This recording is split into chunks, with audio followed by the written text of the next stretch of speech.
Bonjour, c'est The Macstaff et je vais vous faire une petite vidéo concernant donc le MacBook Pro 13 pouces de mi-2011 et plus particulièrement le changement du disque dur par un SSD ainsi que le changement de RAM donc pour passer de 4 Go à 8 Go. Voilà. Donc pour ça vous aurez besoin d'un tournevis. Voici. Et donc le tournevis précédent c'était un cruciforme et un plus petit pour la prise en main, mais bon, un suffit théoriquement pour pouvoir faire le démontage. Voilà. Donc la première étape consiste à démonter donc les vis, hein, donc c'est du cruciforme hein, basique. Une fois qu'on a la bonne taille bien sûr de tournevis, donc qui se situe ici. Hein, voilà. Donc il y en a 10 en tout. Donc ils font quasiment tous la même longueur, sauf sur le haut du portable, où vous allez en avoir de tête 2 qui sont un peu plus gros. Donc le tout, c'est une fois qu'on va les démonter, c'est de bien les archiver pour pouvoir les remettre exactement dans le même sens, hein, pour pas qu'il y ait de soucis. Voilà, donc je vais commencer à dévisser. Il est rien de compliqué. Je prends un vis, alors ils sont tout minuscules hein, les vis, il faudra faire attention de ne pas les perdre. Voilà.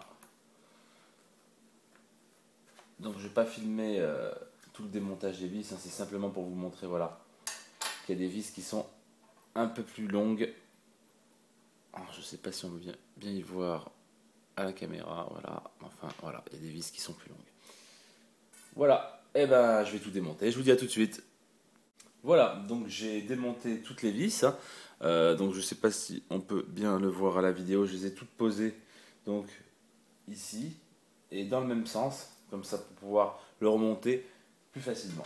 Voilà, donc maintenant comment on fait? C'est super simple. On va placer son doigt, si on a des ongles, c'est mieux, sinon, et bah tant pis. On met comme ça et on soulève le capot. Voilà, rien de plus simple. Après, on peut toujours, bon, j'ai démonté récemment, donc il n'y a pas trop de poussière, mais après, on peut toujours nettoyer, ça fait toujours plaisir, hein, il n'y a pas de souci. Ça ne va pas s'abîmer si vous le nettoyez, vous pouvez prendre une bombe d'air. Le tout, quand on ouvre, tout de suite, c'est de toucher une partie métallique. Hein. On n'hésite pas, on la touche afin de se décharger de l'électricité qu'on peut avoir emmagasinée sur soi. Voilà. Donc, je vais prendre le trépied pour filmer là. Donc voilà, c'est cette rame ici qu'on va changer. Et après, on va changer donc le disque dur qui se trouve ici. Voilà. Donc, je vais déballer ma rame. Et c'est parti, on va changer tout ça. Donc voilà, c'est parti. Maintenant, on va pouvoir donc enlever la rame qui se situe sur le MacBook Pro. Donc, vous avez deux petits tétons là, hein, de chaque côté. Voilà. Donc, ce qu'on va faire, le geste, en fin de compte, c'est ça. Tac. Hop, on va les pousser vers l'extérieur. Donc, hop, vous voyez, et la rame, elle sort toute seule. Pareil, hein, pour les néophytes, hein, je conseille de les placer dans le bon sens sur la table pour le remontage plus aisé. Hein, parce que bon, on peut rigoler. L'utilisateur averti va rigoler, mais le gars qui a jamais changé de la RAM sur son PC, ça va être un peu la panique. Donc il en faut pour tout le monde. La deuxième, ça va être pareil. On va tirer comme ça. Par contre, vu que c'est un peu plus en profondeur, on va le comprendre quand je vais l'enlever. Donc c'est un peu plus délicat. Voici.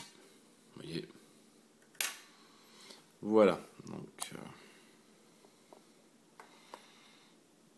Donc la première et la deuxième. En fin de compte, c'est quasiment la même pâte, quoi. Sauf qu'après, elle a été divisée en deux un peu plus. Au début, c'est pas la même pâte, et après, c'est la même pâte, c'est sur le même plastique, quoi. Donc bon, c'est assez solidaire, quoi. Et bon, le geste est le même. Hein. On écarte, et voilà. Donc après, on va prendre donc la nouvelle rame que j'ai prédécoupée hein, au préalable. Donc j'en prends une.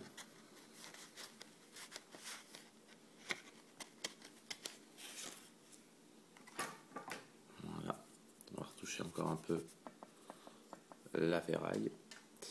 Donc ça va être le même principe, hein. Je vais la mettre, mais alors il faut bien essayer de bien l'enfoncer, hein, la rabattre, et elle va se bloquer toute seule. Voilà. Tac, là on sent qu'elle est embutée, elle est bien enfoncée. Je n'ai plus qu'à descendre. Vous voyez, on a entendu un petit clic, elle est en place. Ensuite je prends la deuxième.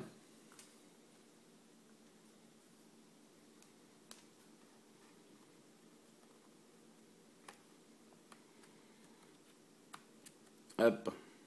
Donc on les met un peu en biais, hein. Vous voyez. Donc ça on va dire que c'est ma main, on va dire que c'est la partie plastique où on enfonce la rame, hein. Il faudra quand même les mettre un petit peu en biais, comme ça, pour après, hop, les remettre dans le bon angle, les rabaisser. Donc là, hop, on pousse, hein, délicatement bien sûr, hein, pas à la bourrin. On voit que ça arrive en butée, c'est bon, on baisse.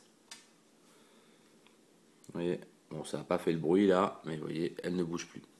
Donc voilà, la RAM sur un MacBook Pro a été remplacée. Donc j'ai remplacé les deux barrettes donc, de 2 Go, donc le PCAV4, maintenant par deux barrettes de Corsair en 8 Go.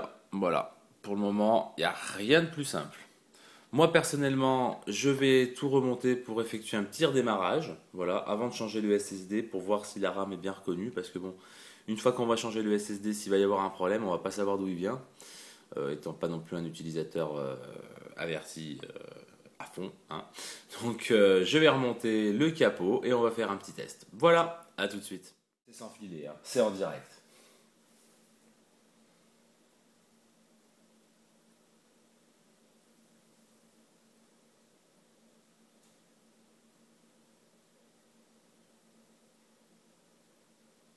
Donc là, de toute manière, où on va vraiment et réellement voir une différence, ça va se situer quand on va lancer pas mal d'applications simultanées.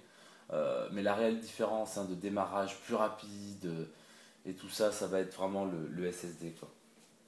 Là, c'est pareil, on voit pas non plus. En changeant juste de la RAM, le changement n'est pas flagrant, quoi. Mais associer donc le SSD avec un changement de RAM, par contre, ça devient intéressant, quoi.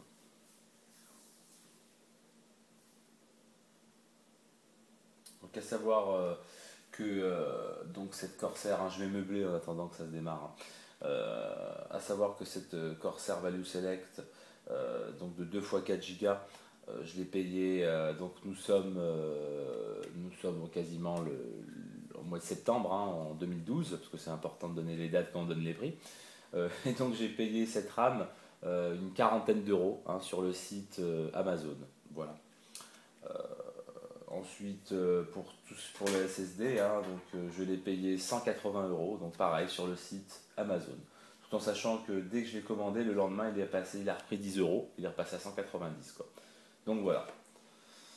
Voilà, donc voici le Mac qui est redémarré. Donc on va faire un petit tour juste donc, à propos de ce Mac. Voilà.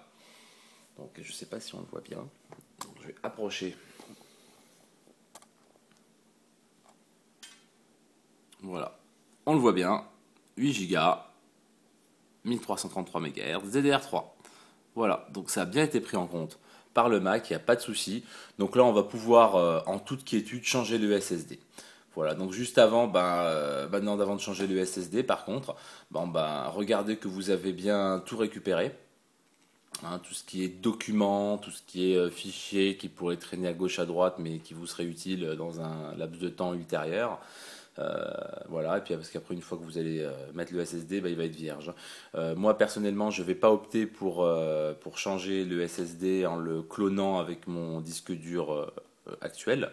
Je préfère partir sur un système sain, entre guillemets, hein, repartir, bien qu'il soit sain là, je n'ai pas de virus, enfin je pense, Euh, mais je préfère repartir sur de bonnes bases et donc avec un système sain.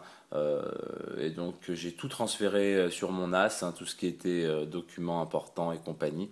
Donc ça fait qu'après, bon, je pourrais y rebalancer dessus, il n'y a pas de problème. Voilà.